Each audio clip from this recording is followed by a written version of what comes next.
Muito bem, pessoal. Estamos começando mais um Encontro Padrão Ouro, hoje com o engenheiro Emílio. Vamos ter, então, o prazer de ouvir a palestra do Emílio. Eu vou fazer a apresentação dele para que a gente ouça a sua palestra, né? O Emílio... eu vou fazer a tua apresentação. Tá? O Emílio... Não, eu queria ver se vocês estão vendo já a tela. Não, ainda Não. Você está subindo? Ainda não. Mas o Emílio Emílio Kazunori Matsuo, é engenheiro de aeronáutica pelo ITA, na turma de 1977. Começou sua carreira na Embraer já em janeiro de 78, desenvolvendo sistemas embarcados. Durante os anos 80, 90 e 2000, liderou projetos significativos na empresa. Em 2002, foi diretor de engenharia e desenvolvimento. Em 2007, foi vice-presidente de engenharia. Em 2009, assumiu a posição de vice-presidente executivo de tecnologia. Finalmente, em 2011, foi o seu vice-presidente engenheiro-chefe.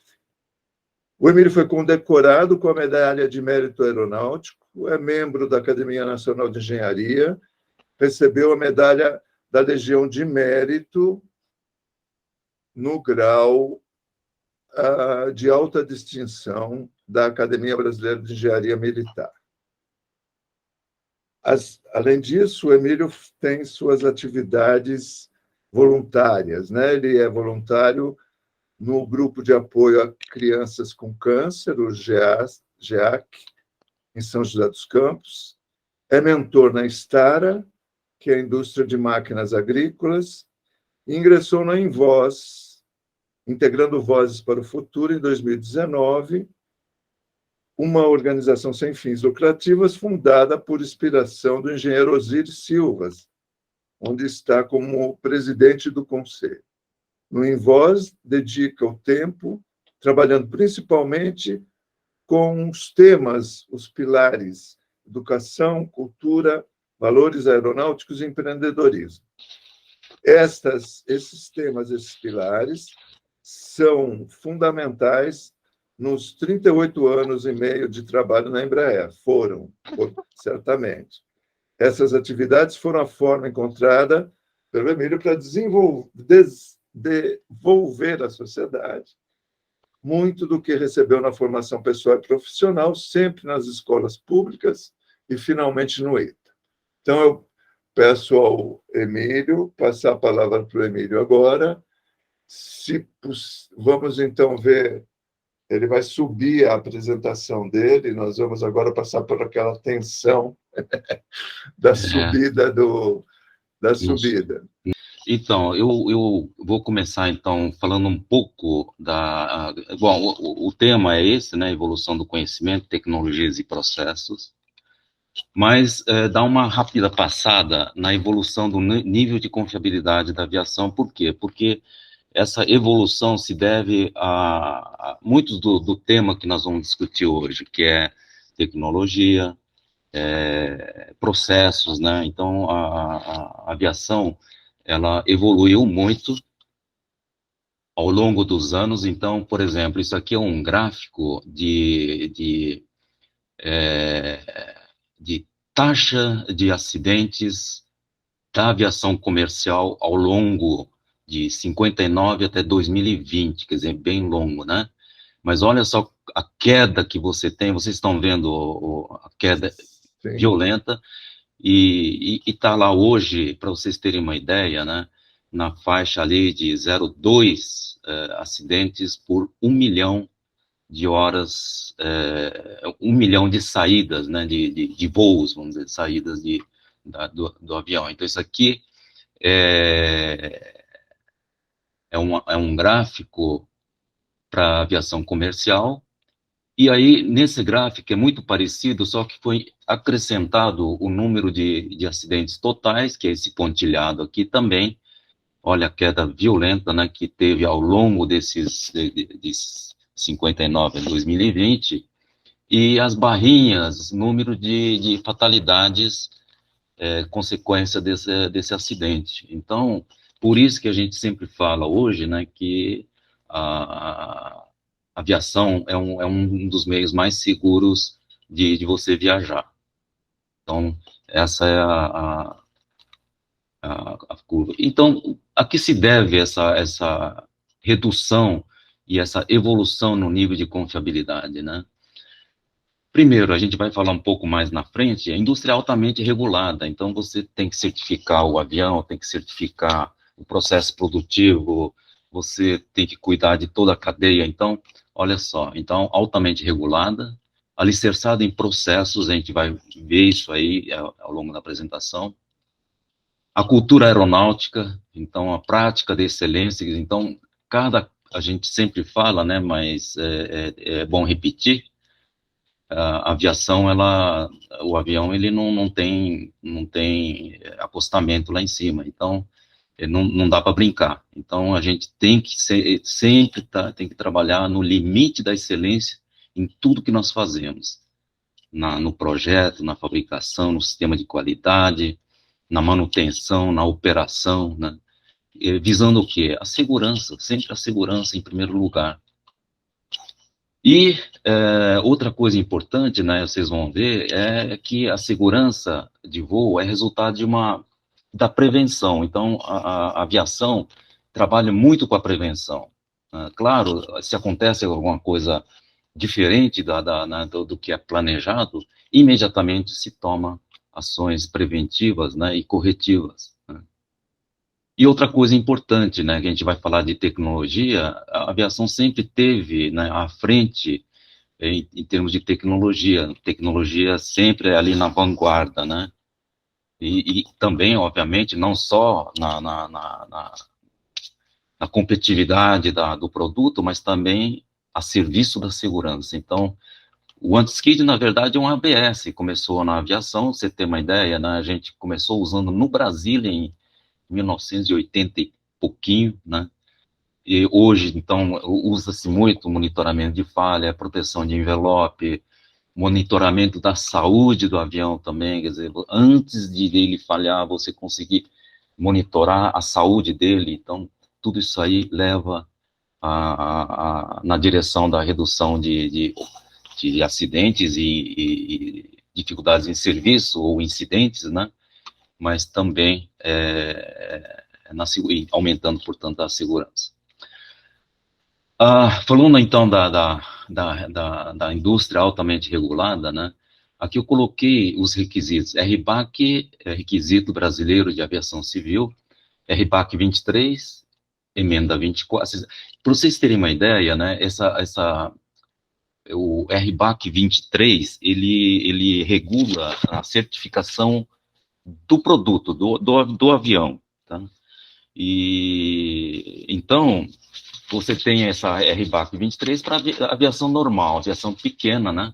Aviação pequena, ele vai até 19 mil libras, regulado por essa RBAC 23. E depois, 19 mil libras, traduzindo um pouco, né, para a nossa linguagem, é 8.600 quilos mais ou menos, que é chamado, então, categoria normal. A RBAC 25 já é aviação pesada, aviação de transporte, então o Brasília já pegou esse requisito, e olha só, essa emenda, na verdade, são revisões que são feitas nesses documentos em função de algum evento que tenha acontecido, então enriquecendo e colocando requisitos adicionais para elevar cada vez mais o nível de confiabilidade também. E o RBAC 33 é para a certificação de motores aeronáuticos. Além dessa certificação do produto, tem a certificação da produção, que é o RBAC 21, né, onde você tem que certificar a organização de produção, de tal maneira que você também tenha a integridade da produção. Para a operação também tem os seus requisitos, RBAC 91 para aviação geral, aeroclube, etc. O 135 para aviação cargueira, táxi aéreo, etc. o 121 para aviação comercial. Então, os aviões lá da Azul, Latam, etc., tem que seguir os requisitos operacionais segundo a RBAC 121, tá?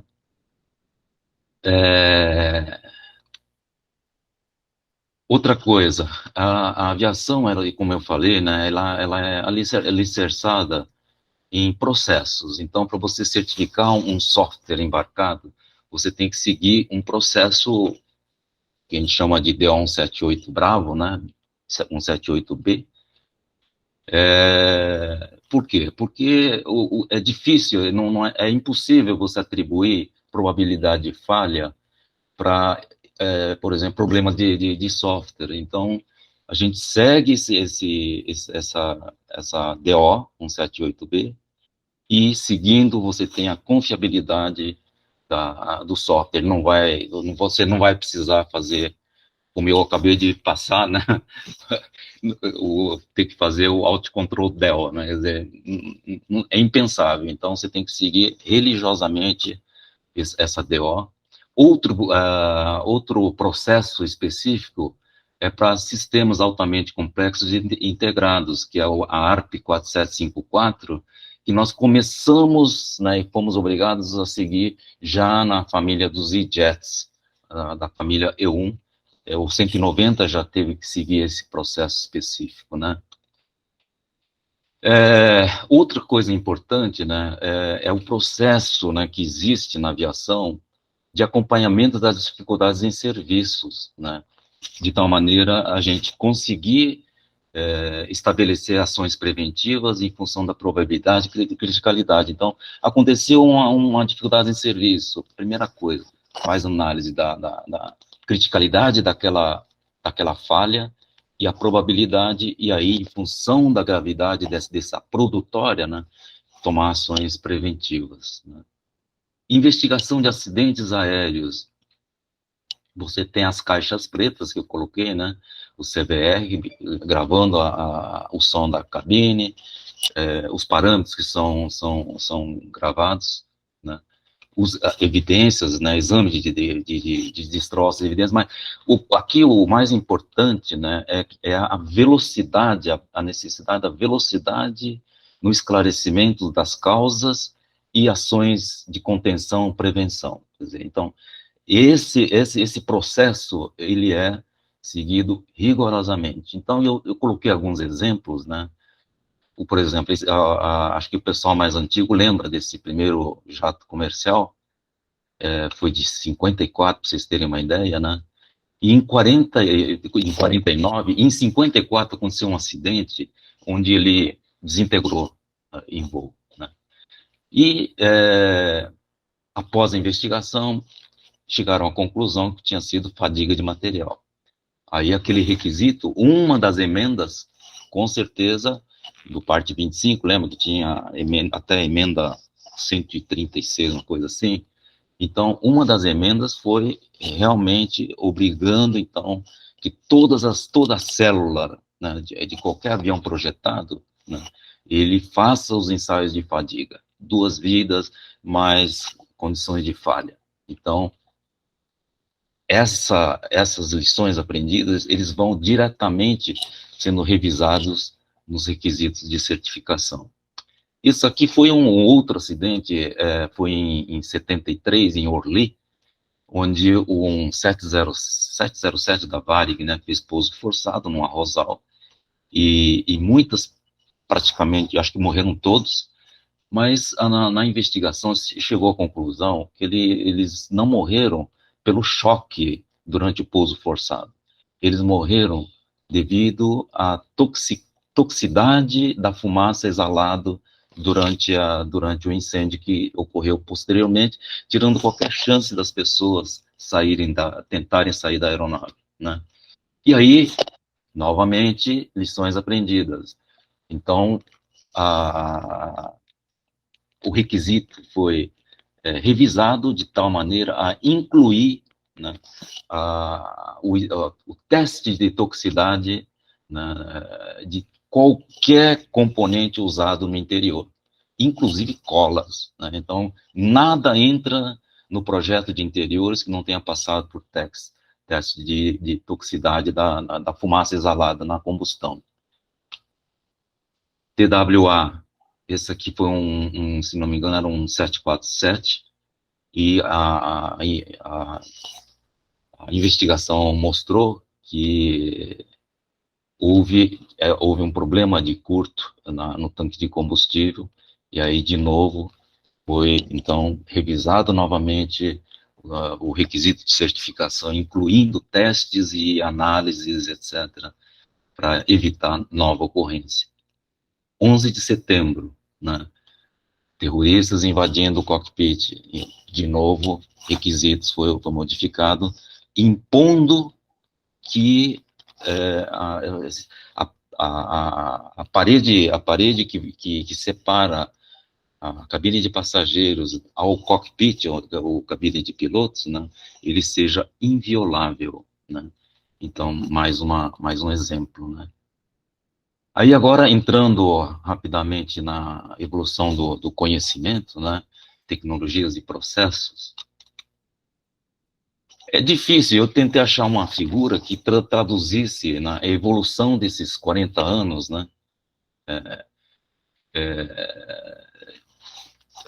evolução tecnológica desses 40 anos. Aí eu achei na internet, eu achei o cockpit do Bandeirante, e depois o cockpit do Praetor 500 e o flight deck do KC-390, né? Aí você tem, para vocês terem uma ideia do que é que está por trás dessa evolução. Isso aqui é uma parte dessa evolução, que é a parte de sistemas, mas todos os processos evoluíram nesse tempo, né? Não só os sistemas embarcados, que é o que reflete diretamente no cockpit, mas também o processo produtivo, as ferramentas de engenharia, os processos produtivos que vão evoluindo, né, indo na direção da indústria 4.0 e assim por diante. Mas tem alguma coisa que vai além, eu acho, desse desenvolvimento, né, das tecnologias, né, em vários processos. Tem uma força, né, que eu chamei aqui. De onde que vem essa força, né? A Embraer tem alguma coisa diferente, né? E eu acho que não é só a minha opinião, né, que impulsionou na direção da inovação, competência, ousadia, né? E hoje eu vejo, né, que essa competência, essa inovação sustentada, contínua, né, essa ousadia, ela se tornou o DNA da empresa, né? E para isso, eu listei algumas falas e práticas que a gente via, né, e as falas do engenheiro Osiris, mas não eram só falas, né, era uma coisa que a gente praticava dentro da empresa, né? Então, por exemplo, a Embraer é resultado da educação e competência. A gente sabe disso, né?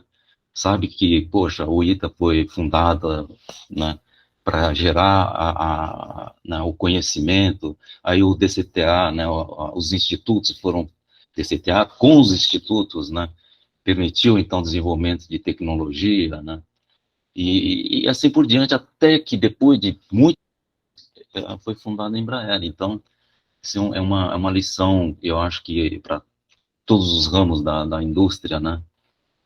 Outra coisa, né, o que o Osiris falava, né, o que sempre me moveu foi a inquietação de perguntar se não existe melhor maneira de fazer algo.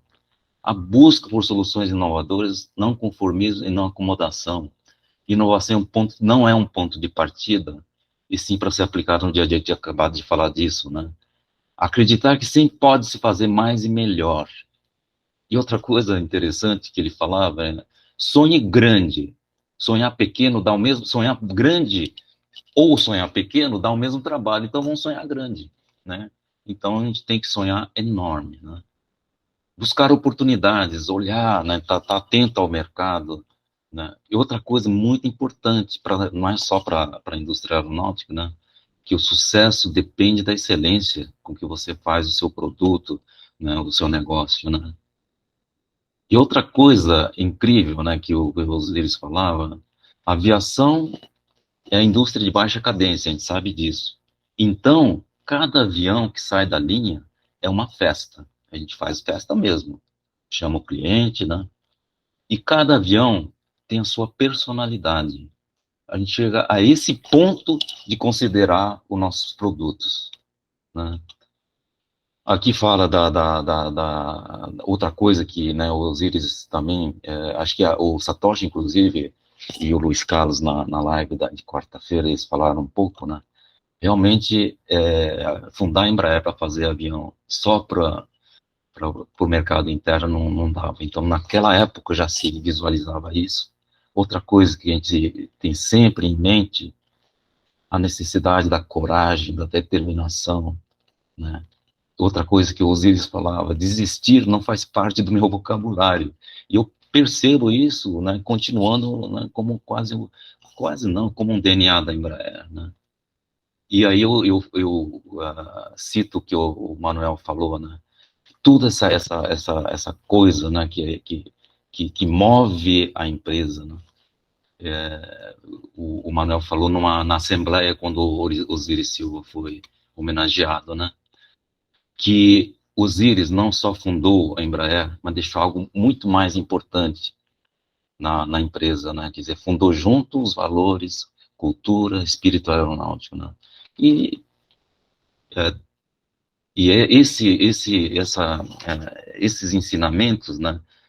São os pilares do trabalho que eu faço no Invoz. Nós somos um grupo bastante grande agora, né? Que faz esse trabalho na preservação e transbordamento desses pilares para outros setores da sociedade, né?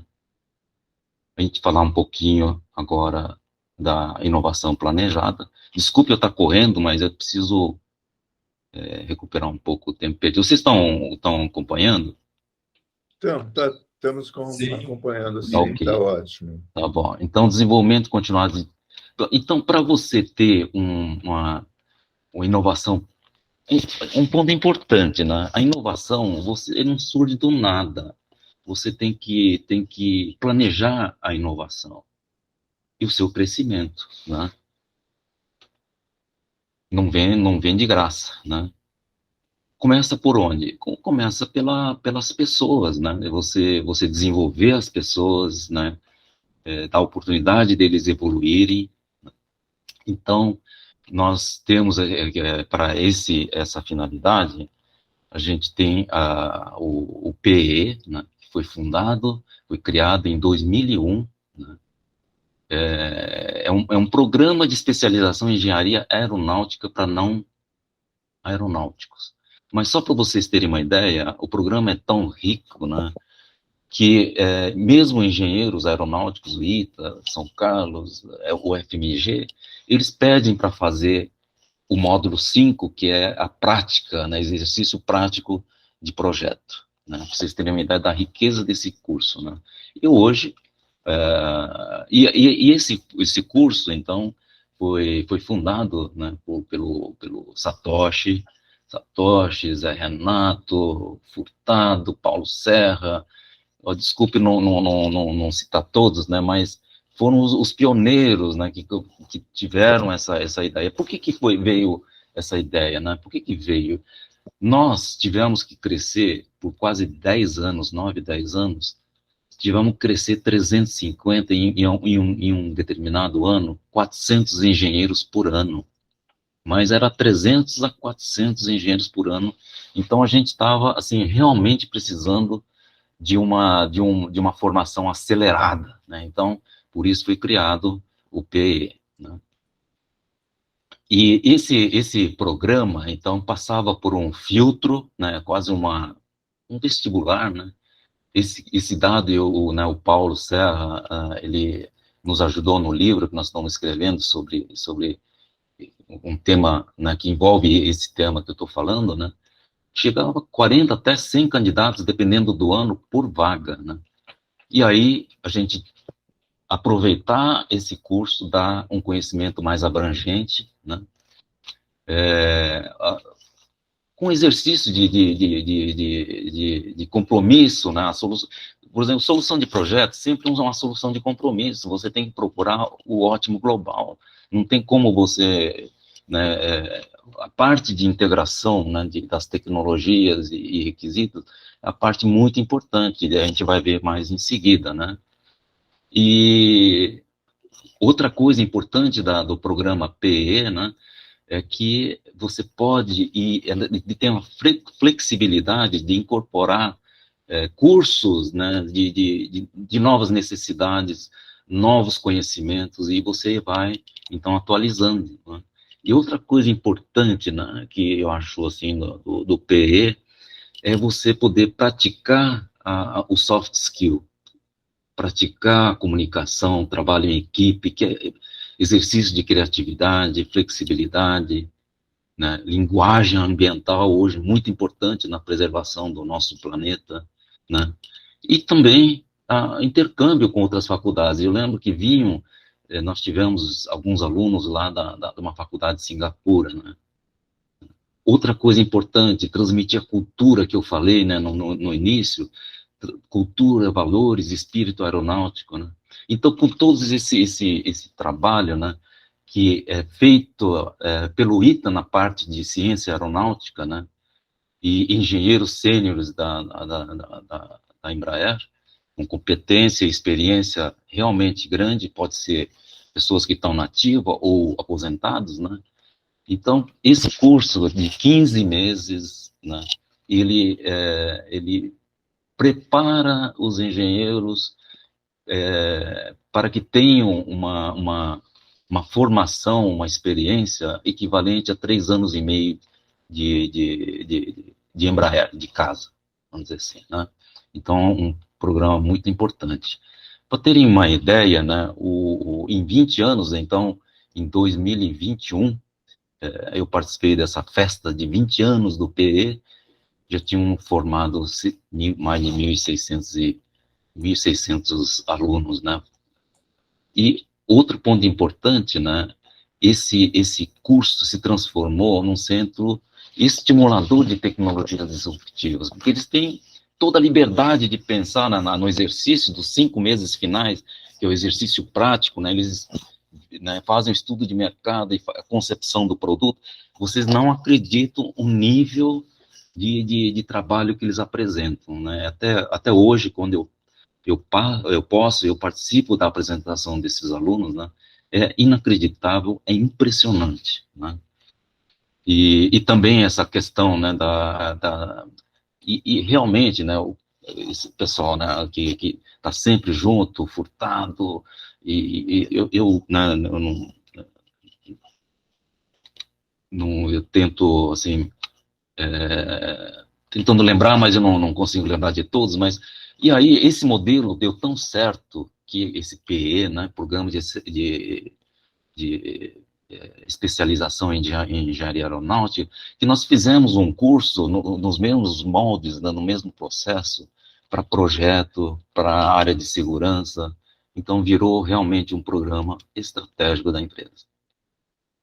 Aí falando um pouco de tecnologias, né? Como é que a gente faz um desenvolvimento de tecnologias, né?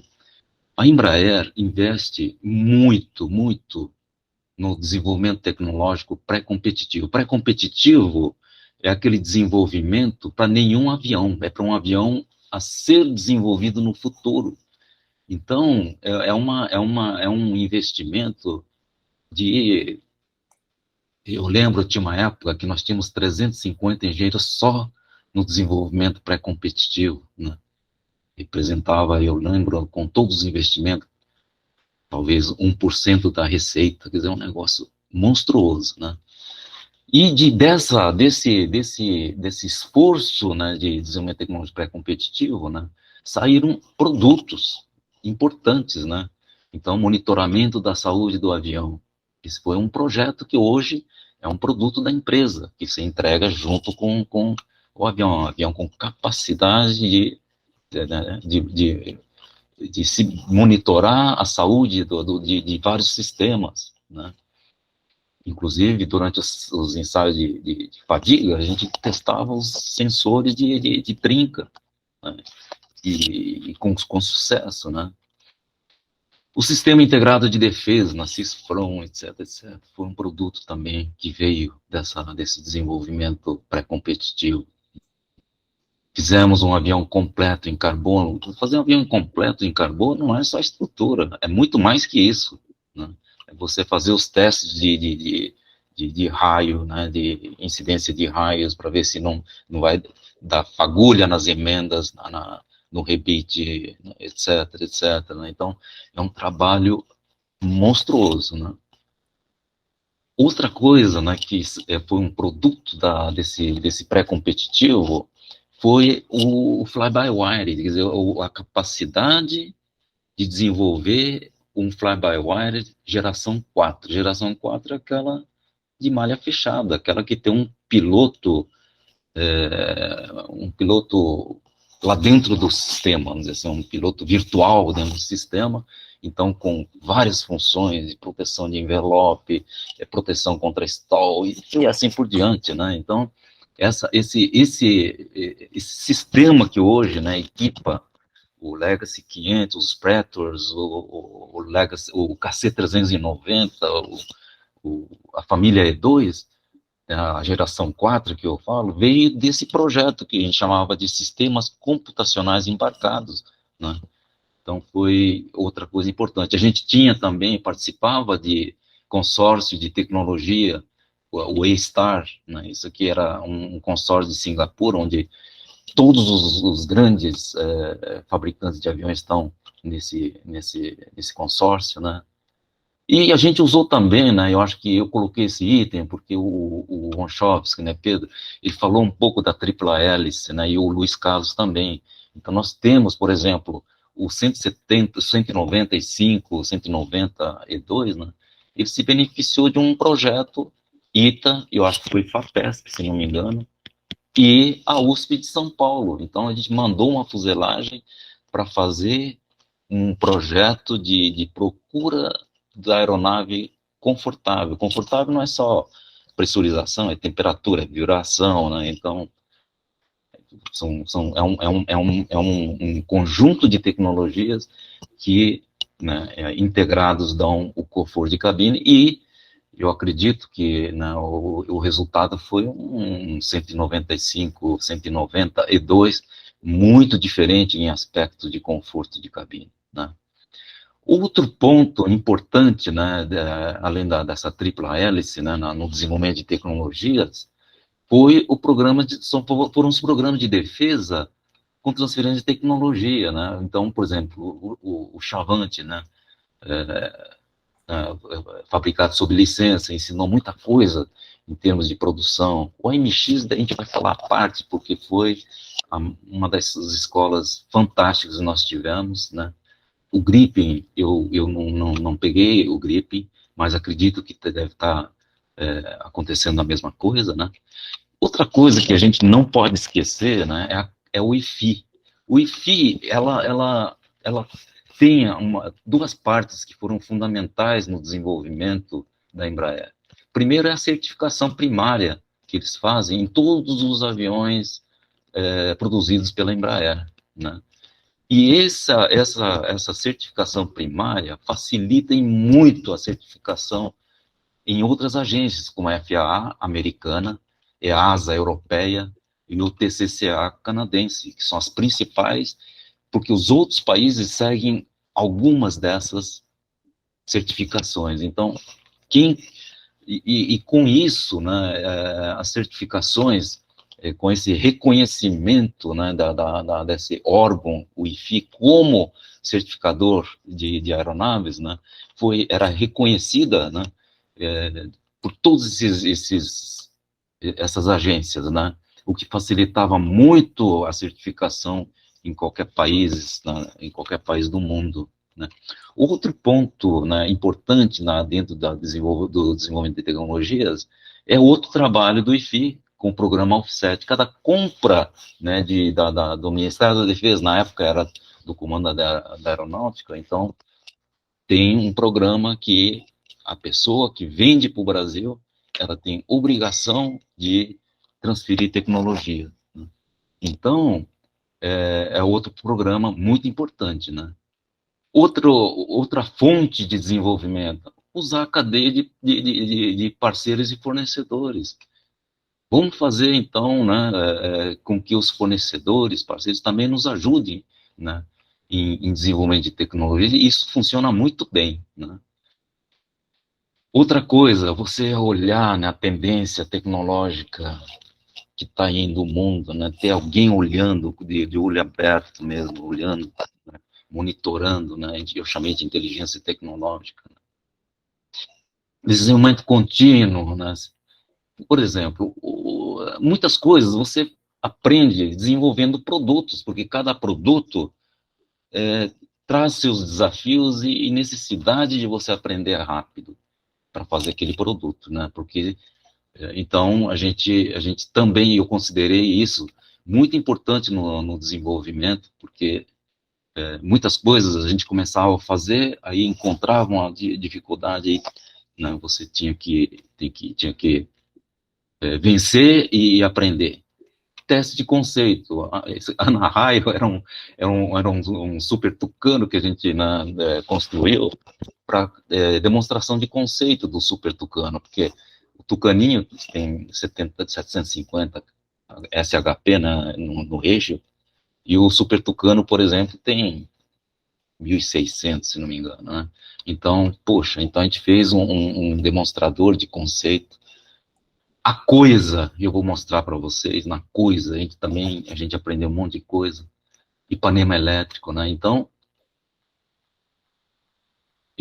são as fontes que eu considerei. A coisa é isso aí, ó. A gente pegou na ideia do nosso grande Guido Pessotti, né? Colocamos o motor no plano de hélice da empenagem, porque a gente não queria entender, quer dizer, o efeito da hélice, né, ou do sopro da hélice no leme, na empenagem vertical. Então, a coisa foi feita. Então, são coisas que vão enriquecendo o conhecimento, né? E aí, o Ipanema Elétrico, que fez o voo, também prova de conceito, importantíssimo para a direção que a Embraer está indo, né? No eVTOL e etc. Né? E a tendência é que o mundo está indo também em aviões cada vez mais elétricos, né? Isso aqui também voou depois que eu saí, né, depois que me aposentei, mas é um exemplo, né, de desenvolvimento de tecnologias para aplicação futura. Falando de desenvolvimento de produtos agora, né, qual que é o grande desafio, né, para começar um projeto? É entender, né, definir os requisitos de projeto. Então, aqui é uma brincadeira, né, mas que às vezes a gente se complica e coloca desejos, né? Então a gente tem que ser muito enxuto e direto na definição dos requisitos e ter a estabilidade nesses requisitos, né? Não ficar mudando, né? Então tem que realmente você passar por fase de aprovação desses requisitos, né? E tomar cuidado de não colocar um monte de desejos, por quê? Porque cada desejo, ele leva quilos e custo, né? Então, você tem que estar esperto com isso. Muitas vezes você começa um projeto super complicado, e aí, pô, o cara vende o cara de custo e corta o custo, e aí perde funcionalidade, e não sei o quê, quer dizer, e no fundo, às vezes é uma solução simples que você tem que. A simplicidade é a melhor coisa que existe. Claro, você vai colocar tecnologias, né, de primeira, onde agrega valor, mas tem coisas que você tem que ser simples na solução, né? Outro grande desafio, né, além dessa questão de você definir e ter um requisito estável, né, é você realmente fazer um produto equilibrado, né? Então, a aerodinâmica, isso aqui também é uma brincadeira, né? A aerodinâmica, às vezes, pode estar vendo o avião só do ponto de vista de aerodinâmica, né? É produzível? Claro que não, provavelmente não, né? Propulsão acha que o avião é para carregar o motorzinho dele, né? A fabricação faria um aviãozinho desse jeito aqui, simples.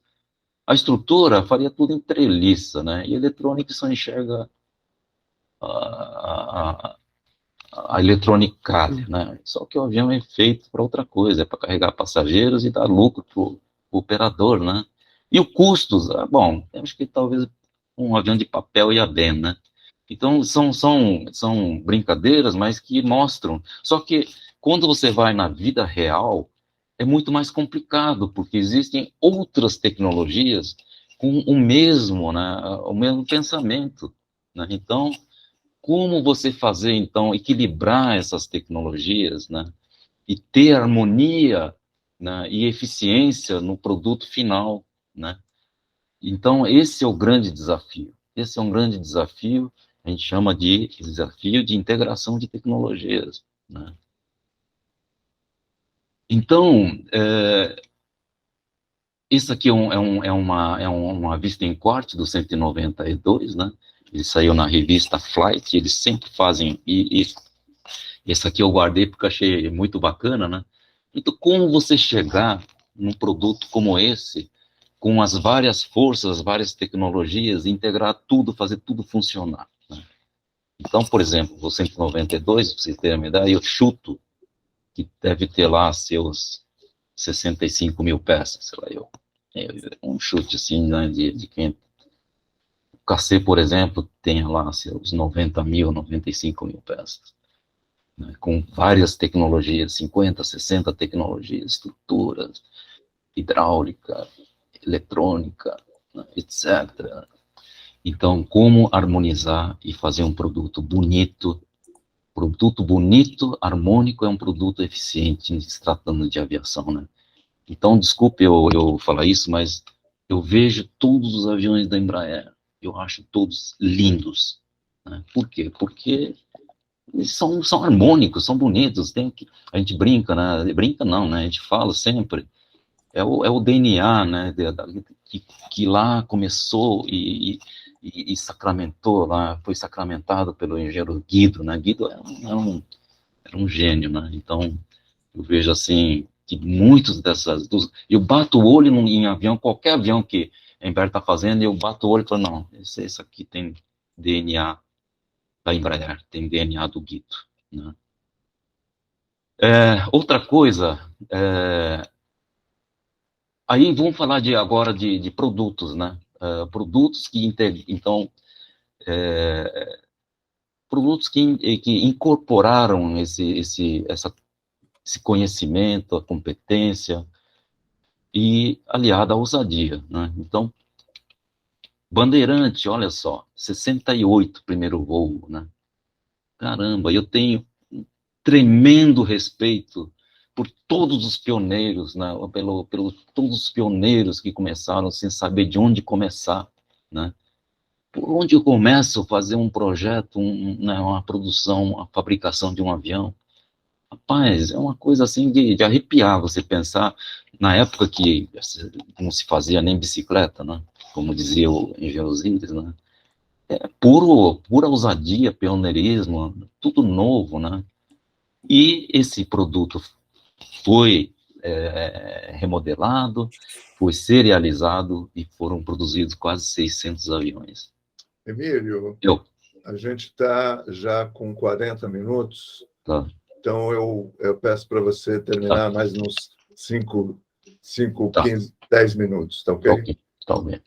Então, bom, aqui eu vou passar rápido, avião pressurizado, primeiro avião pressurizado, o Tucano, né, entre Tucano e Super Tucano foram produzidos quase 500, né, um avião acrobático, manete única, então ele poderia ser usado também para treinamento de pilotos de jatos, né, assento ejetável, anti-G.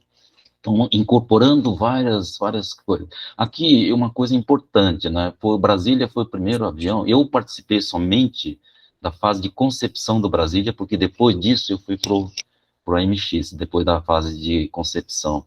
Mas foi o primeiro avião certificado Part 25, que é o requisito que realmente guia o projeto de grandes jatos, dos Boeing, da Airbus, etc., né? Então foi uma grande um grande desafio. E então, acho que o Paulo, né, Paulo Serra, não sei se ele está ouvindo, mas ele foi aquele cara que realmente que implantou essa cultura e novos conhecimentos para certificar um avião Part 25. Já via lá com o steering by wire. A MX, puxa, é o avião que mais, na minha opinião, né, que mais, maior salto de tecnologia nós demos. O fly-by-wire foi o primeiro fly-by-wire da Embraer, né, freio a carbono e etc. Trouxe a capacidade de simulação de sistemas embarcados, a questão do data bank aerodinâmica, etc, etc. É software embarcado na admissão, né? E produzidos 200. O CBA dispensa é um avião com a cara do avião dessa década, né? E foi feito em 80. Nós começamos esse projeto em 86, se não me engano.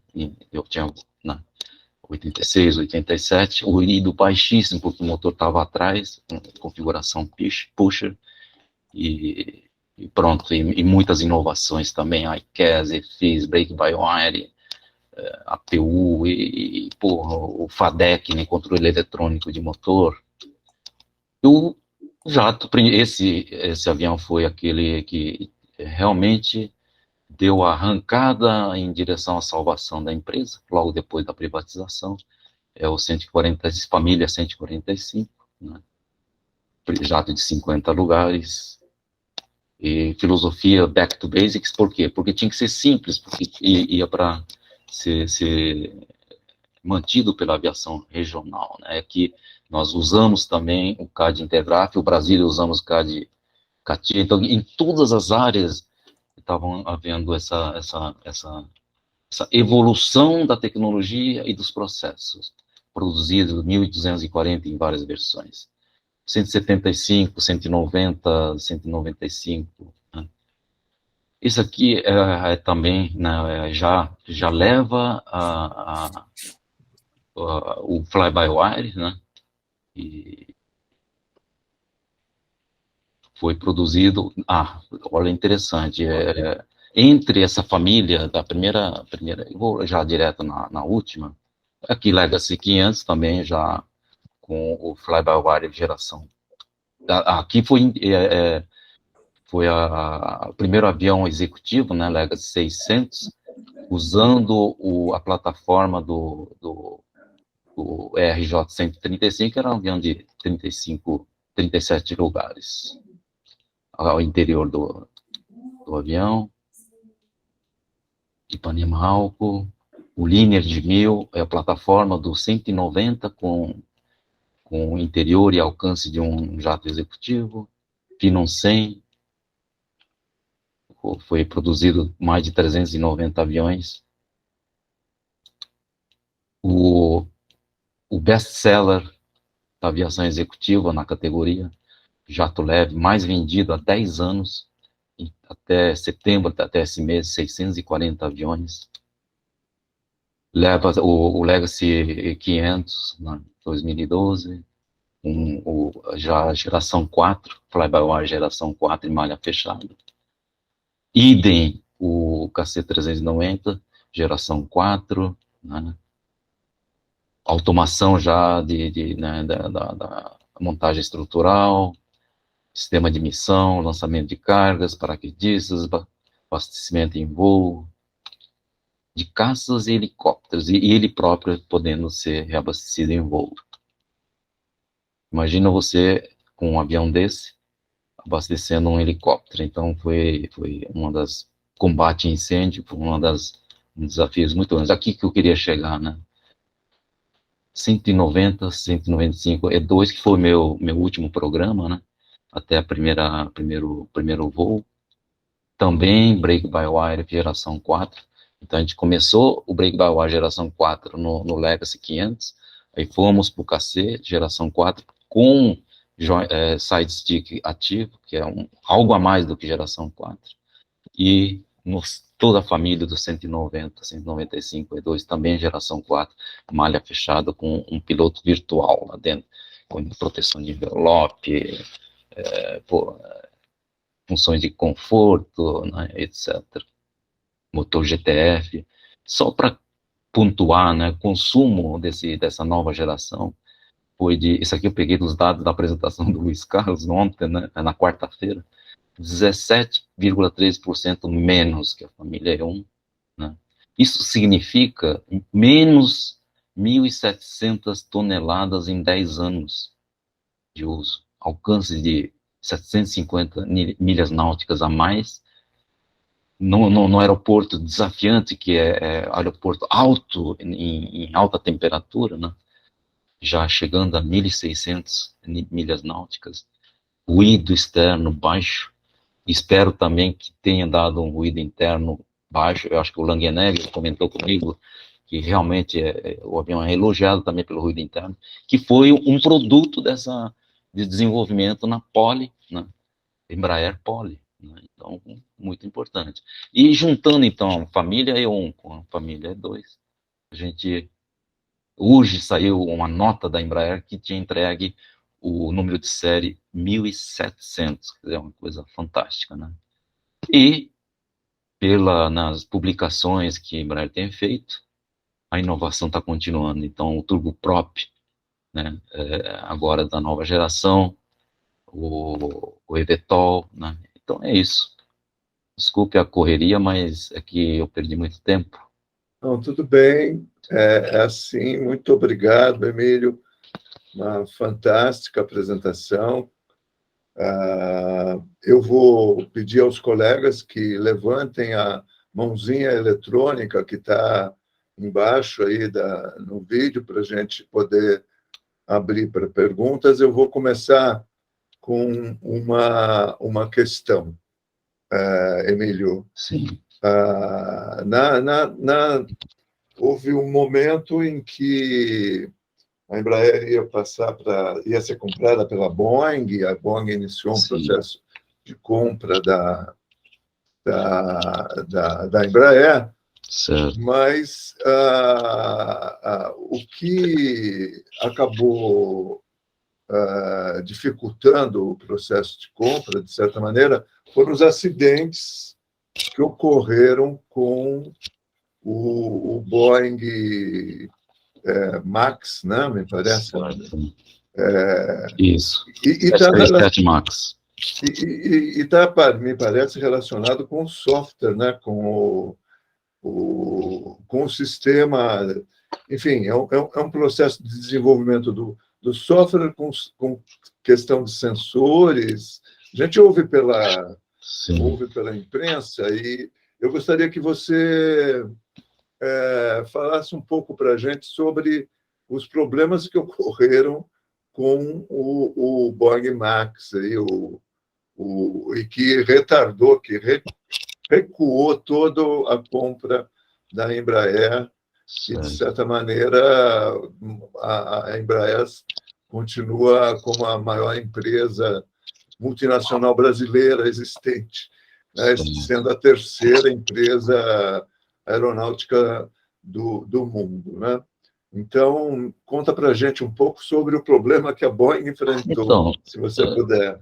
Não, eu na verdade, né, eu não gosto de comentar sobre um produto que eu não conheço em profundidade. Se você perguntasse qualquer coisa dos nossos produtos, também pode ser que tenha muitas coisas que eu tenha esquecido, né? Mas como é que nós fazemos na Embraer, né? A gente separa, porque a gente fala, não, foi um problema de software, né? O software, a gente separa, pelo menos na Embraer, a gente separa bem o processo de desenvolvimento de software, que segue uma diretriz, um processo que chama DO 178B, 178 Bravo, e que seguindo esse processo, ele não vai travar. Ele não vai travar, não vai dar problema, etc, etc. Né? E isso aí é tão crítico e importante que, por exemplo, o A400, ele atrasou o primeiro voo, né, do primeiro voo do A400, naquele cargueiro da Airbus, porque isso é história passada, né? História passada, o avião depois, né, recuperou, mas porque não tinha evidências de que tinha seguido religiosamente o processo da DO-178 Bravo, né? E aí o piloto, inclusive, falou assim, não, se não tem evidências, eu não subo nesse avião, não vou fazer primeiro voo. Pelo menos é o que eu li na época, né? E outra parte que a gente separa então, esse é o processo de desenvolvimento de software, porque ele não pode travar, então ele não pode ter código morto, ele não pode ter lixo, né, dentro do programa, tem que ter rastreabilidade enorme, então você sai do requisito da Embraer, entra no requisito do software, depois vai até o fim, teste, não sei o que, e volta para ver se realmente a coisa, né, não tem código morto, por exemplo, porque código morto é um convite para fazer coisa errada, o software fazer coisa errada, né? Então, e a outra parte são as leis de controle, o gerenciamento de falhas, que o software tem que fazer a computação, né? Então, e eu não sei onde foi o problema exatamente, então eu sei que a gente trabalha dessa forma, né? Mas pelo jeito que você está falando, né, falando de lógica, de sensores, etc., ele está assim, pode ser que seja, né, a lógica de gerenciamento de falhas que teve algum escape, né, não sei, mas eu não. Você não arrisca uma resposta Sim, não, sobre o problema. O problema é um problema sim, complicado, né? sim, Pode ter várias razões, certo, mas a gente assusta de certa maneira, né? Porque sim, houve todo o cuidado que a aviação toma, sim, essa entrada de novas tecnologias sim, são sempre importantes para se ter a segurança, como você expressou, sim, e como a Embraer segue e com o sucesso que a gente vê, eu gosto muito de voar nos sim, aviões da Embraer, né? sim. Eu vou, viu? Mas então, Paulo, deixa eu só comentar uma coisa assim, né? A Embraer, né, eu acredito que até hoje, né, tem um processo interno. Todos os acidentes que ocorrem no mundo, nós mergulhamos, analisamos e para ver a sobrevivência de todos os nossos produtos, a gente faz uma revisão desse tipo assim. Isso é uma prática muito interessante, né? Porque é sempre um aprendizado. Então, você vê lá, pô, fez isso.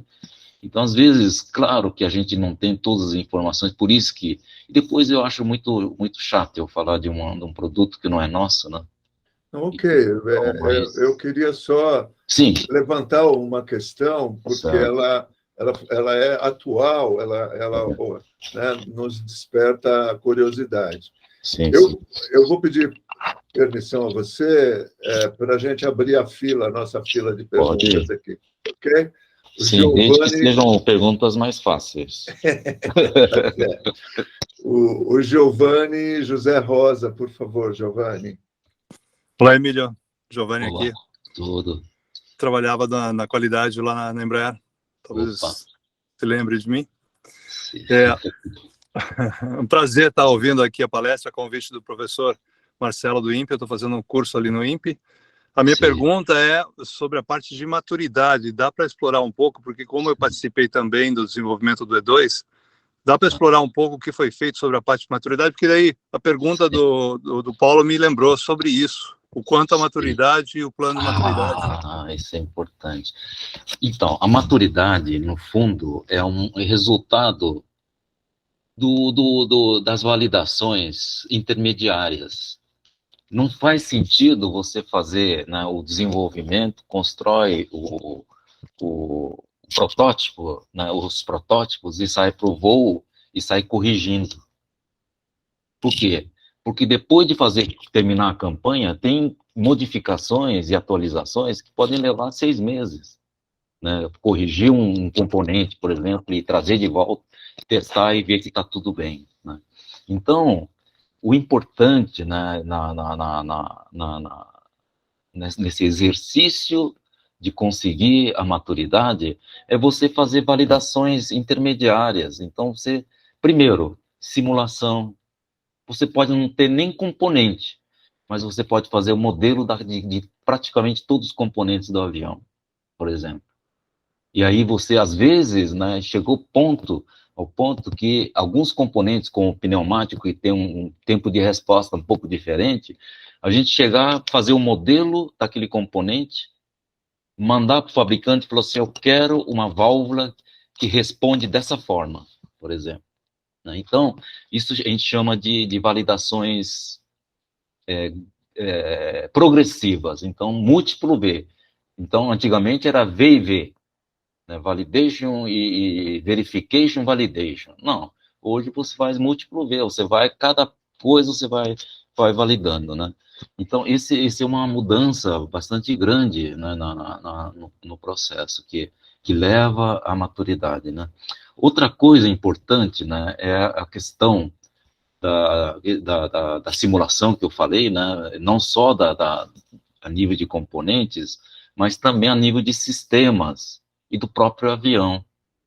Você pode, né, por exemplo, quando a gente foi fazer o CBA 123, pô, só tinha ensaio de túnel, acho que o primeiro ensaio em túnel, então aí o Zé Renato, na época, ele pegou o databank que ele montou com aqueles ensaios em túnel, levamos no simulador do Brasília, não tinha no Brasil ainda, lá em Fort Lauderdale, ele botou lá o modelo lá dentro do simulador do Brasília, fizemos um voo, puxa vida, a atuação do estabilizador horizontal está muito rápido, já pode reduzir a velocidade, está muito nervoso o avião, né?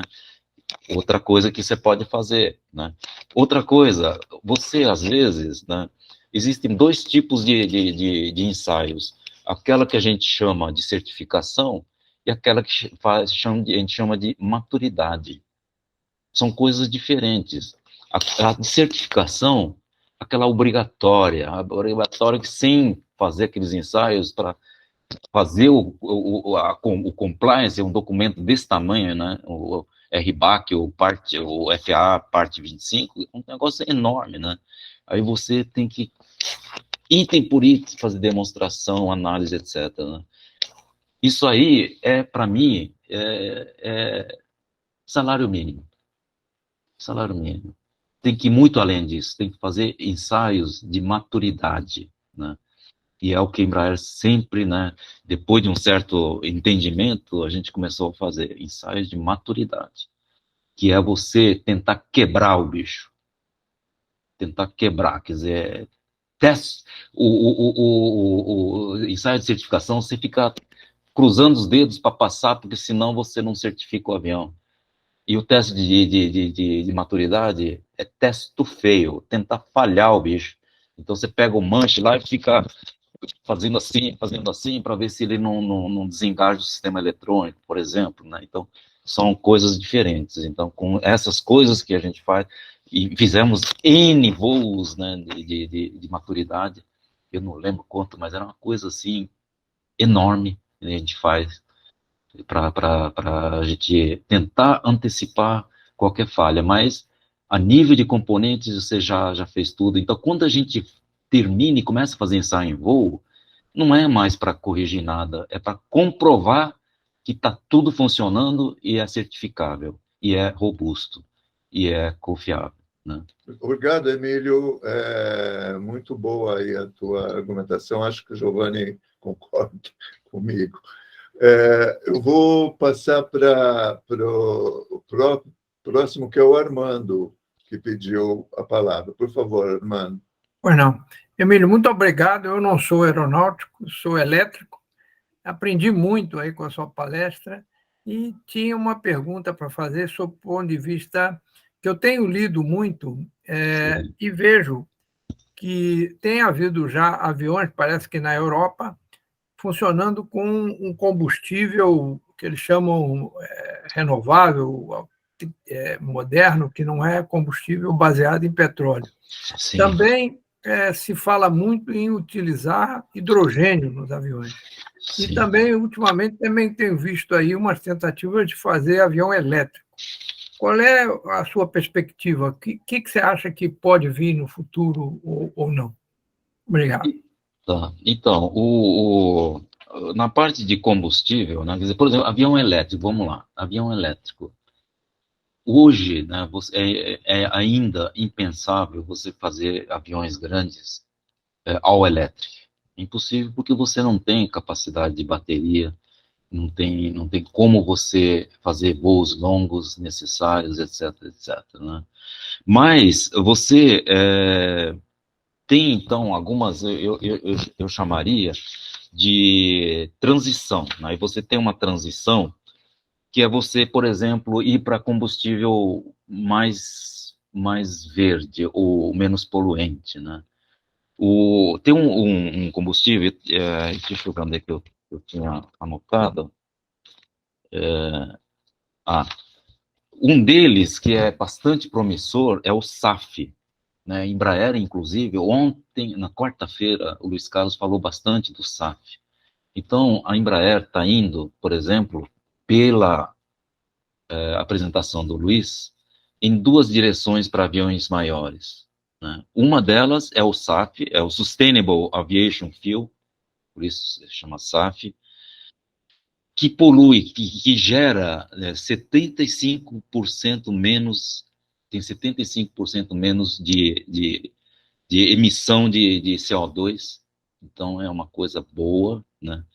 E a matéria-prima para a produção dele são óleos residuais de origem biológica.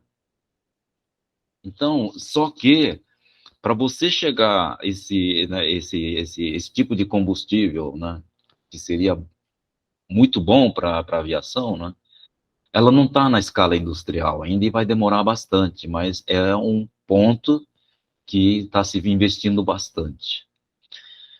Outra frente importante é o hidrogênio, né, o combustível hidrogênio. Né, hidrogênio, na verdade, é uma maneira de você aproveitar a energia elétrica, porque o hidrogênio ele é produzido por eletrólise, né? Separação de hidrogênio da água. Então,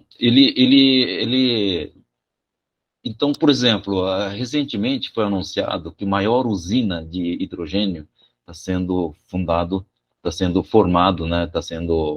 Vai ser produzido no Nordeste. Não sei se vocês estão presentes aí sobre isso. Então, por quê? Porque lá você tem energia limpa, energia eólica, energia solar, né, que está evoluindo a passos largos no Brasil, né? Então, energia você tem, água você tem abundante também. Então, vai ser gerada essa usina, mas não para combustão do hidrogênio, para gerar diretamente a energia, né, através de células de combustível, usando, então, combustível hidrogênio. Então, esse é a segunda vertente, né?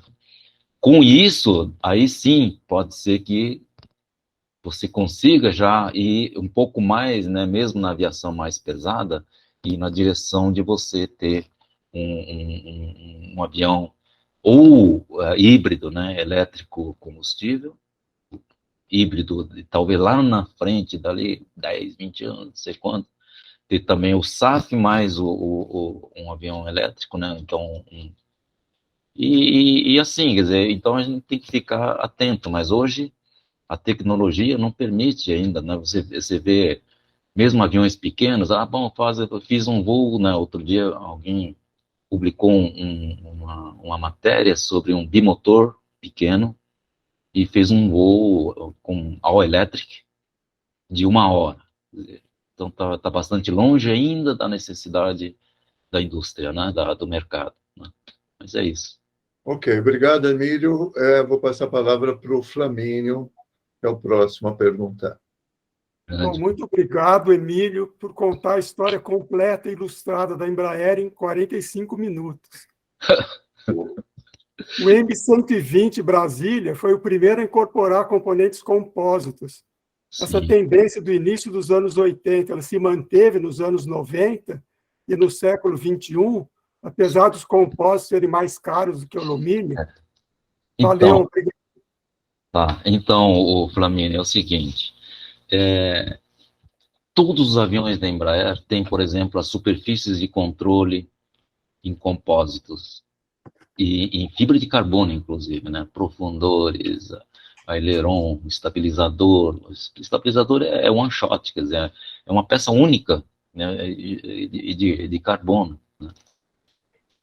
A carenagem, a asa fuselagem, é um barco, um negócio enorme também, só que ali a gente usa fibra de vidro, mas então é um compósito fibra de vidro. O problema, né, que a gente depara, não sei se não deu tempo para falar, mas a Embraer, na época que eu estava lá ainda, talvez uns 10 anos atrás, nós fizemos um desenvolvimento completo de um avião, da estrutura de um avião. Nós usamos o projeto do 145, tanto a asa quanto a fuselagem do 145, e fizemos um desenvolvimento completo de um avião a carbono. Obviamente, em parceria com empresas que produzem peças de compósitos. Algumas a gente fez, mas algumas a gente comprou, né? Mas quando você fala em, bom, eu quero fazer um desenvolvimento completo. Isso aí foi um mega projeto dentro do projeto de desenvolvimento tecnológico pré-competitivo, né? Então, você faz até teste de lightning, de incidência de raio, porque a gente, né, vamos dizer assim, como é que eu falo? Você tem as emendas, as fixações de tubulação, etc. E um raio, se você fizer um arco, ele explode o tanque, por exemplo, porque o combustível está completamente lotado lá nos tanques de combustível, né, que é contido pelo revestimento da asa, né?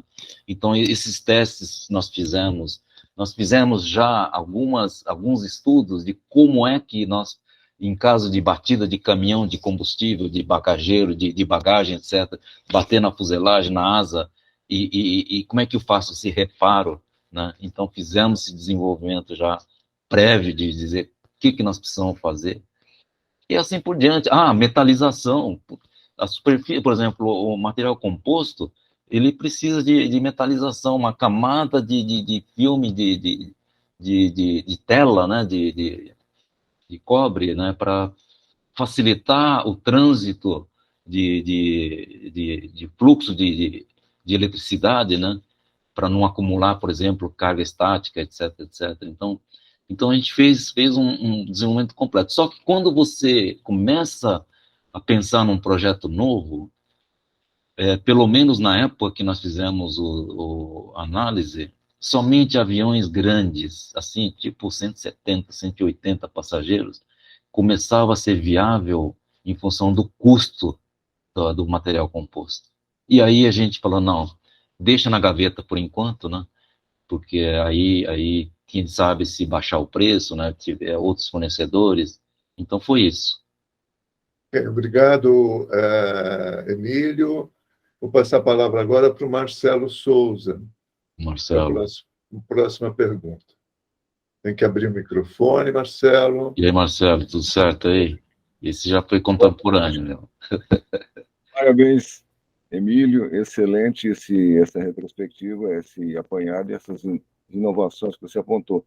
Eu queria só pegar aqueles dois desafios que você apontou, entre tantos, da questão dos requisitos e da questão dos sistemas, porque, de alguma forma, eu lá no final dos 90, começo dos 2000, eu participei, ministrei disciplinas sobre requisitos, depois levei para o INPE, e aí começou toda a introdução da engenharia de requisitos e sistemas no INPE, enfim, dando 35 disciplinas, enfim.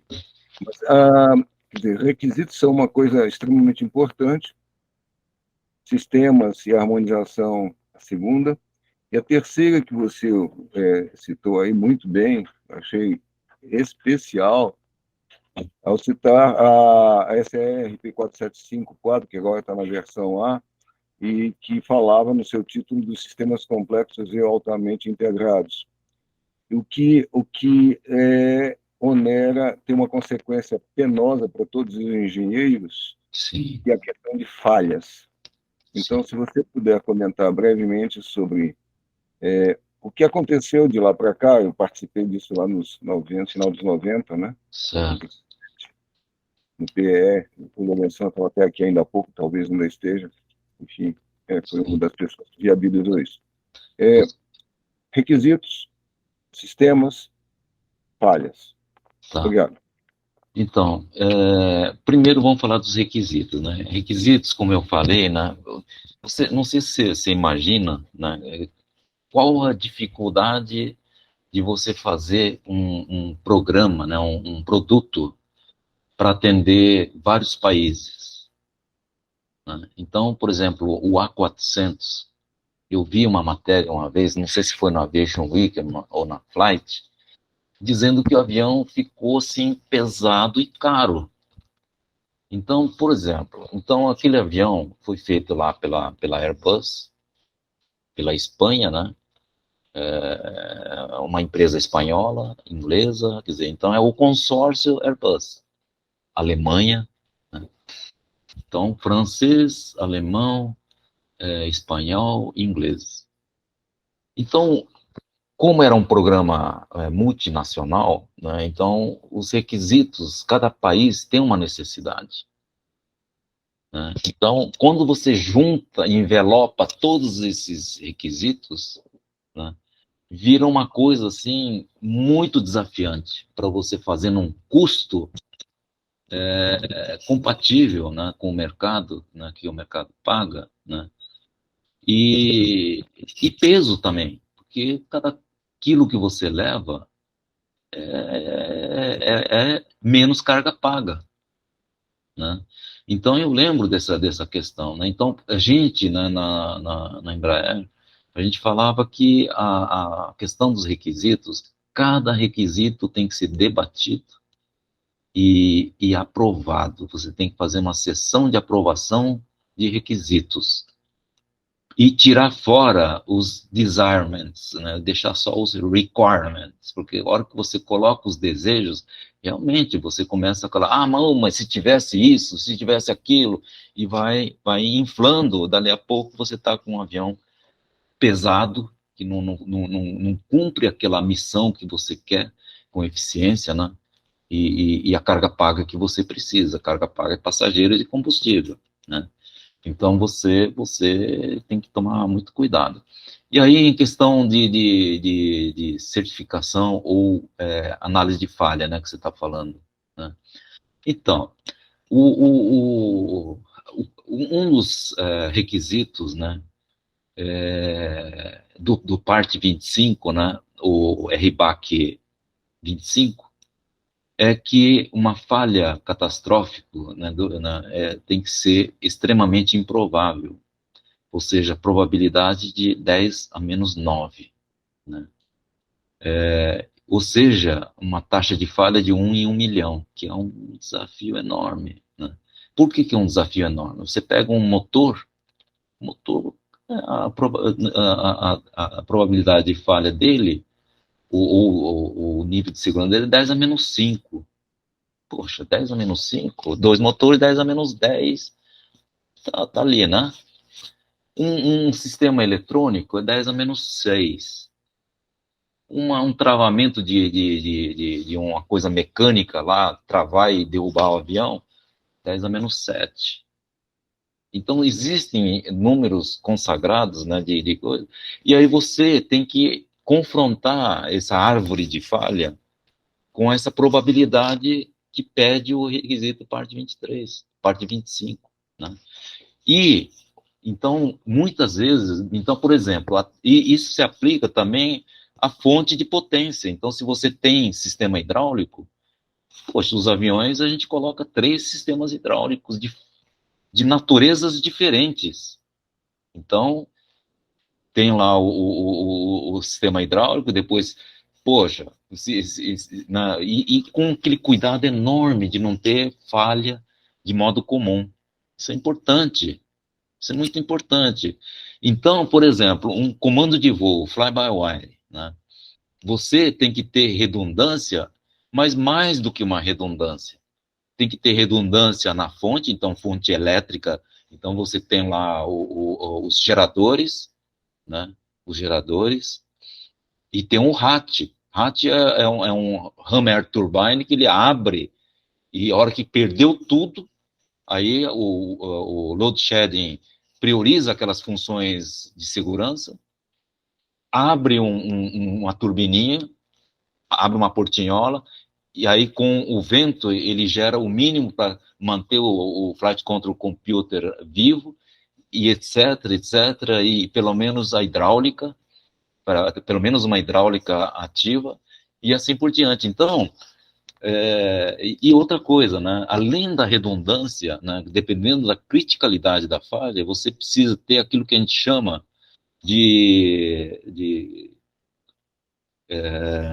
tem um nome que agora me fugiu, mas tem que ter natureza diferente. Então, por exemplo, um FCC, ele tem que ter dois tipos de processadores. Por quê? Porque se você colocar todos os processadores de mesma natureza, ele pode falhar com o mesmo tipo de falha que deu num, pode dar no outro. Se você tem um software, né, um software embarcado de altíssima responsabilidade, ele tem que ser desenvolvido por equipes diferentes, porque senão, lembrei da palavra, dissimilaridade, né? Por quê? Porque se uma equipe comete um erro, né, a outra dificilmente vai cometer o mesmo erro. Então você tem que ter a dissimilaridade no desenvolvimento de software e dissimilaridade nas fontes, dissimilaridade no processador e assim por diante. É assim que a gente trata. Não sei se respondi, mas... Ok, Emílio,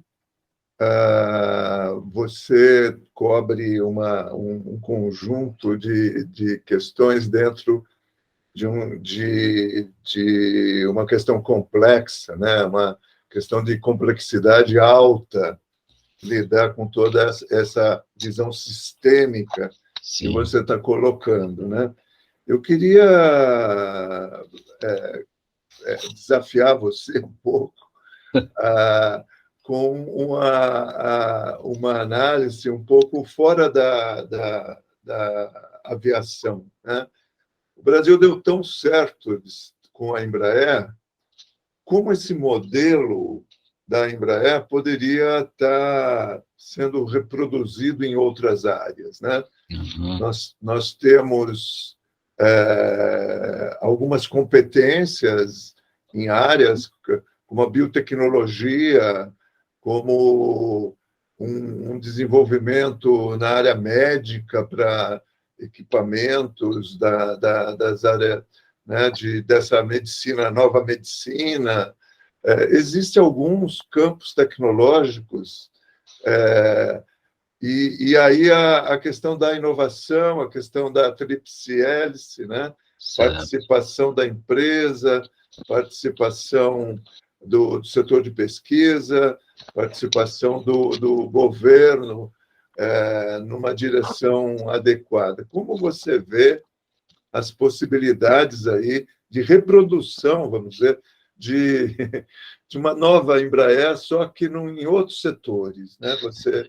Como você enxerga essas possibilidades? Eu acho que esse tema, né, foi também tocado um pouco pelo Satoshi Luiz Carlos, né? Precisa de investimento, né? Então, por exemplo, você pega lá a história, né, antes da criação da Embraer, né? O que aconteceu? Você criou o conhecimento, então começa por aí. Se você quer, né, realmente, de uma maneira estruturada, criar uma indústria, você tem que começar pelo conhecimento. Esse conhecimento já existe no país? Não existe. Ah, já existe. Ótimo. Bom, e aí, onde que você vai desenvolver essa tecnologia? Bom, onde está o CTA, né, o IPD de saúde? Onde é que está o IPD que está, por exemplo, agricultura tem, certo? Tem a Embrapa. Tem Embrapa que é o IPD daquele tempo, da parte de agricultura, né? Então, é preciso então criar esses centros, né, de desenvolvimento de tecnologia para essas várias tecnologias, né, inclusive saúde, por exemplo, né? Então, para isso é preciso investimento, né? E eu vou ver se eu acho aqui, mas ontem nessa conversa eu peguei uns dados muito interessantes, né? Que Na quarta-feira, na para quem. quarta-feira, lembra Exato. do Na quarta-feira houve uma apresentação isso, capitaneada por grupo também do ITA, né? isso mesmo, Em que o Satoshi e isso, o Luiz Carlos Afonso, que é o atual presidente da Embraer, apresentaram isso, uma palestra interessante, em que essa isso, questão também foi levantada, né, isso. Então, olha só, Emílio, desculpa. isso, deixa só então. Então, o dado que foi, né, colocado ontem, né? O Brasil deveria estar investindo em tecnologia 2% do PIB. 2%. Hoje, o Brasil investe 0,5%. O que significa isso? Que ele vai ficando cada vez mais para trás. Mais para trás, e ao invés de correr atrás e chegar onde o mundo está correndo, né? Não, ele está cada vez mais, quer dizer, tá ficando para trás, quer dizer, então não está conseguindo nem acompanhar o mundo, com 0,5%, você não consegue fazer esse desenvolvimento, né? Estado de São Paulo, segundo dados que foi, né, comentado ontem, já está um pouquinho melhor, porque investe 1% do PIB, né, através do FAPESP, etc., né? E para você ter uma ideia, você fala assim, bom, Embraer, como é que a Embraer consegue fazer a inovação continuada? Eu falei do pré-competitivo e das várias oportunidades que ela aproveita, offset, programas militares, programas, né, e assim por diante, né, né, e Embraer reinveste 6 a 7% da receita, não é do lucro, não, da receita, né, em desenvolvimento de produtos cada vez mais modernos e atualizados, né, e em pré-competitivo, 1% da receita. É bastante dinheiro. Eu lembro, a gente tinha uma equipe de 350 engenheiros no pré-competitivo. Aquela que você está preparando, bom, isso aqui, essa tecnologia eu quero daqui 5 anos, no próximo avião executivo, no próximo comercial. Então, quando eu falo, por exemplo, do fly-by-wire, você fala assim, pô, fly-by-wire geração 4, quando é que começou? Um trabalho de 15 anos, né? Então, a gente, quando passou a certificação dos 170 e 190 E1, a gente falou, caramba, nós temos que aprender esse negócio, porque o fly-by-wire, ele agrega um valor tão grande, né, no valor do produto, que, primeiro, eu não quero que ninguém copie da gente, por exemplo. Então, eu tenho que aprender a proteger ele. Para proteger, eu vou desenvolver o software. Ninguém vai botar a mão no software que faz essas funções, porque uma coisa bem bolada no fly-by-wire, você ganha 500 quilos de carga paga, 5 passageiros a mais, né?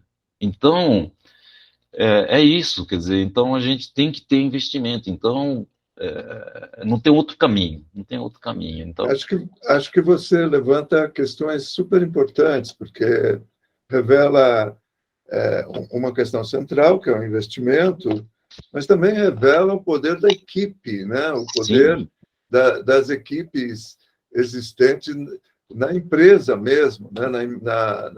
A Embraer tem equipes voltadas para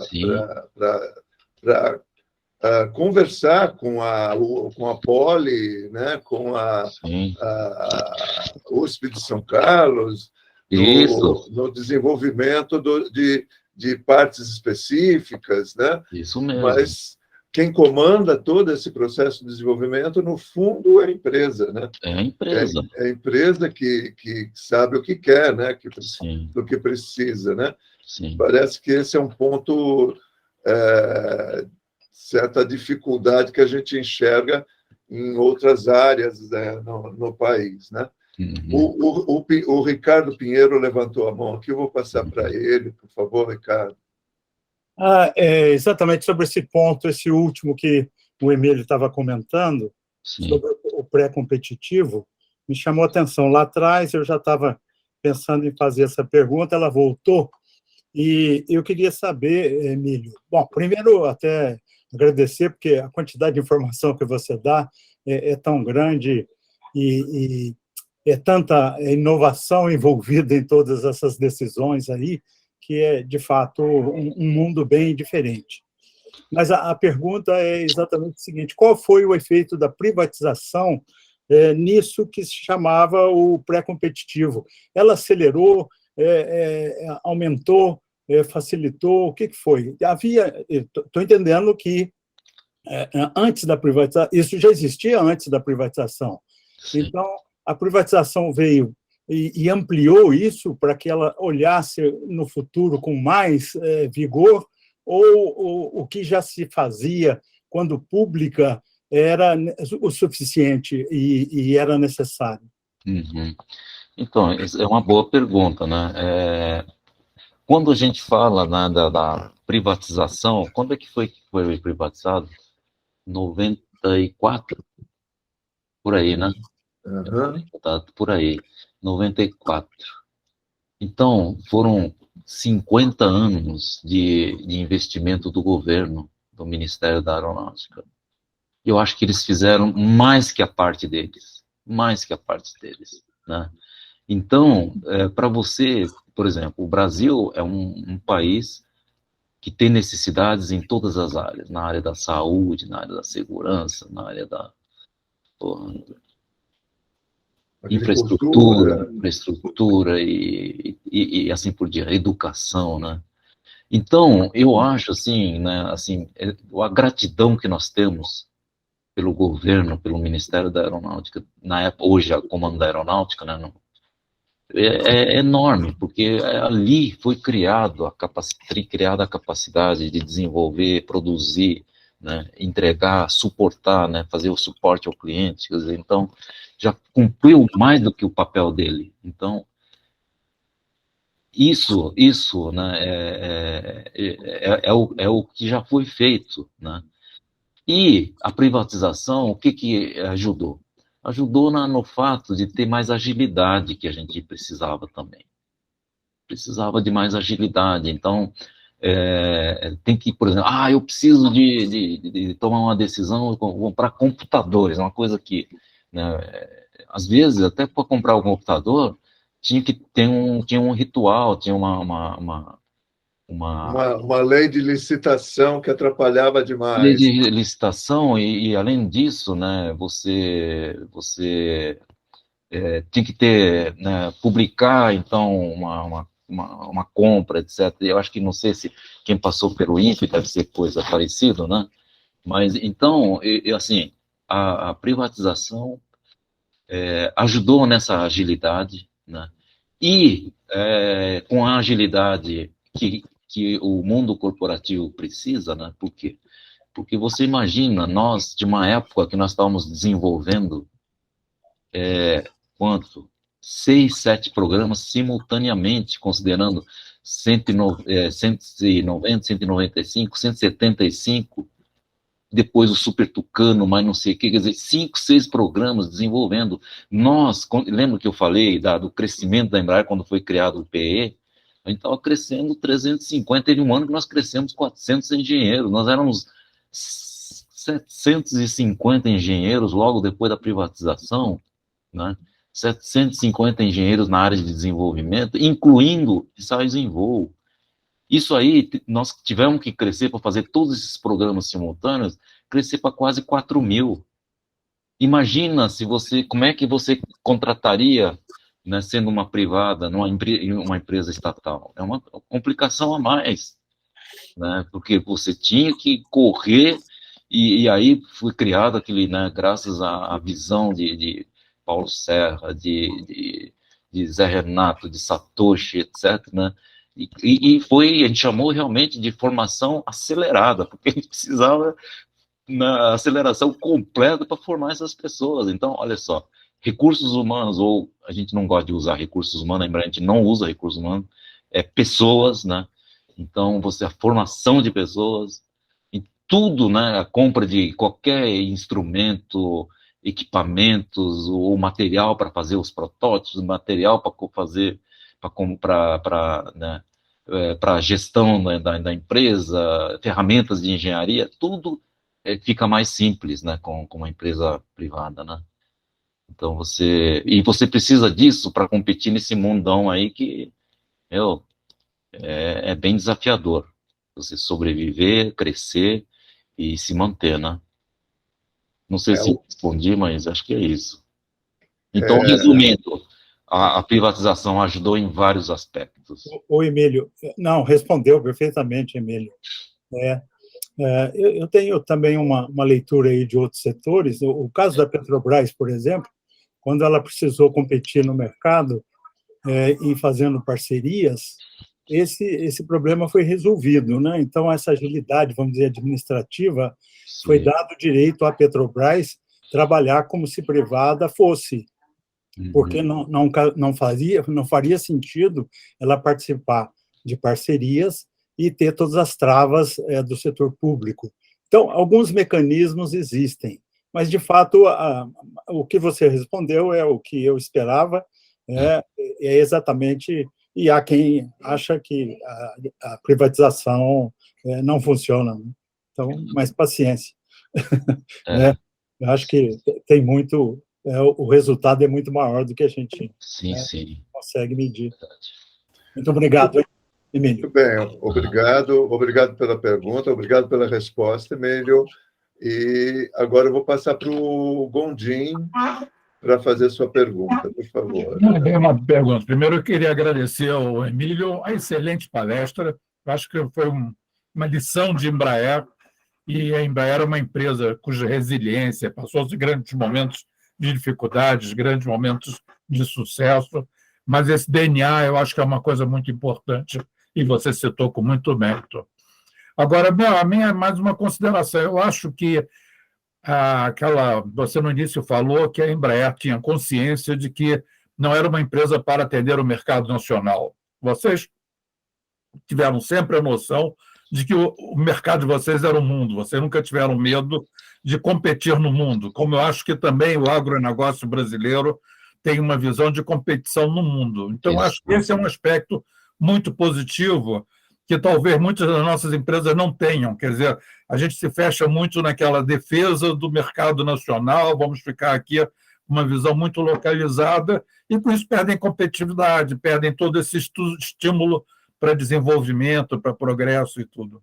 Um comentário sobre esse sentido, por favor. Tá. Então, deixa eu só, talvez, assim, comentar um pouco mais, né? Essa questão da internacionalização, né? Quer dizer, ela não só ficou restrito à entrega ou venda de produtos, né, para os Estados Unidos, Europa, Ásia, né, e o mundo todo, né? Mas também operações no mundo todo, né? Então, a gente tem, por exemplo, fábrica de componentes aeronáuticos em Portugal, né? Évora, né? Temos uma oficina de completion center e modificação de grandes aviões em Portugal também, né? A Ogma, né? Nós temos um centro enorme de projeto e produção de aviões executivos na Flórida, né? Nós tivemos uma linha de produção dos E-Jets, dos ERJs na China, em Harbin, né? Mas temos também, ainda temos operação na China, né? Mas não de produção, mas lá produziu 145 e Legacy 600, né? Então, você vê, o que eu lembro, assim, dessa visão, né? Eu lembro até de um comentário do Frederico Curado, né, que foi CEO da Embraer. Ele falava assim: moçada, é o seguinte, nós temos que sair do eixo Jacareí e Taubaté. O mundo está aí, moçada. Pô, e aí foi assim, né? Eu acho que começou bem antes, né? O próprio, né, Osiris, eu lembro que eu passei rapidamente, não coloquei o que estava escrito, mas o próprio Osiris já teve essa visão: putz, o mercado brasileiro não vai sustentar uma empresa que nós estamos pensando, né? E aí a Força Aérea mandou ele para um encontro que chamava RAA, Regional Airline Association, né? Para levar a proposta. Aí, coincidentemente, né, Estados Unidos tinha abandonado 2.500 localidades, né, onde tinha voos regulares, e cortou.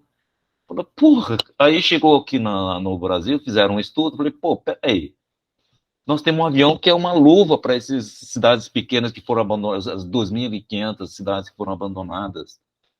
Pô, né, então, você vê que visão, né, Osiris, uma época que você não fazia bicicleta, você ter essas visões e acreditar, né, ter coragem, né, para enfrentar e fazer. A gente, olha, realmente por isso que eu falo, né, o meu trabalho hoje no Invoz é justamente por essa riqueza, né, de postura, de valores e de atitudes, né, você levar para outras áreas. Então eu vejo, eu dei várias aulas de MBA para pessoal da saúde lá de uma universidade do Ceará, e eles, puxa, que área da sociedade que não precisa de trabalhar com um nível de excelência? Me fale, para você ser competitivo, todas as áreas precisam de competitividade e nível de excelência, essa procura, né, essa atitude de procurar, né? E eu vejo na saúde, né, a gente brinca até, né, eu brinco porque eu tenho um filho e 2 noras médicas, né, e às vezes eu brinco, falo assim, que a medicina melhorou muito quando a engenharia entrou, né, com os equipamentos de diagnóstico, de diagnose, né, aparelhos que eles usam para cirurgia até à distância e tantos outros equipamentos, né? Vou fazer uma pergunta para você, Emílio. Sim. Nós estamos chegando já ao final do nosso encontro de hoje, mas eu gostaria de saber, a gente vê um instituto importante no Brasil, a Fundação Getúlio Vargas, né? Sim. Ela é uma fundação que cuida, vamos dizer, da administração, da gestão, ela cuida desses processos, forma os MBAs aí para gestão e para administração. Certo. Não está faltando algo em relação à engenharia, né? A você formar também um pessoal com uma capacidade de engenheirar, de estudar para a saúde, para as várias áreas, essa expansão e que todo esse ensinamento que você nos passou hoje não pode formar novas pessoas para administrar problemas complexos em engenharia? Sem dúvida, Paulo. Mas olha só, eu vou citar uma frase do presidente da ANE, né? A ANE, não sei se você sabe, mas é a Academia Nacional de Engenharia. Então, eu faço parte, o Lourenção faz parte, engenheiro Osiris. E ele fala o seguinte, ele fala assim, olha, eu vou até ler o que ele falou. Não há desenvolvimento sem engenharia. Não há desenvolvimento sem engenharia. E é a verdade, né? Só que tem um outro lado que esse presidente, o Francis Bogossian, ele fala sempre, não haverá engenharia sem desenvolvimento também. Porque não cria a necessidade da engenharia, né? Então, se você não cresce, você mata a engenharia. Se você não cresce, a economia não cresce, a indústria não floresce, você mata a engenharia, você não precisa da engenharia. No fundo, é isso. A engenharia, então, ela é importante, né? Você não consegue desenvolver sem engenharia, mas também, a engenharia também precisa, né, não sei, ficou claro, né? Não haverá engenharia se não tiver desenvolvimento, uma coisa puxa a outra. Então, eu acho o seguinte, você falar, não, mas forma só tantos engenheiros. Tá faltando, a demanda está maior do que... A economia está parado há quantos anos? A indústria, né? Se você vê dados que eu vi recentemente, né? Olha só. A indústria caiu muito, né, Exato. Emílio? Ela já representou 20% do produto do PIB brasileiro, hoje ela representa 9% do produto, né? O Paulo, ele representou 30% do PIB, 30%. 30%. E caiu para 11%, e você está falando já em 9%. Os números que eu tenho... Como é que eu incentivo os jovens a fazerem engenharia? Então, precisa criar demanda, precisa crescer, né? Então, é uma coisa assim que... É um grande desafio, né? É um grande desafio, mas... Essa é uma provocação final aqui. A gente já está estourando o nosso tempo. É verdade. E eu vou, então, saudar você pelo brindar essa excelente palestra sua. Muito obrigado. Vamos, então, parando por hoje, brindar o Emílio e até 2023 agora, pessoal. Ok. Um abraço para vocês. Tá, eu agradeço a oportunidade e o convite de ver o Paulo e organizadores aí. Foi um prazer conversar com todos vocês. Obrigado. A apresentação foi excelente. Muito obrigado por todos. Até Tchau, tchau. a próxima. Até. Tchau. Tchau, tchau. Obrigado, hein, Paulo?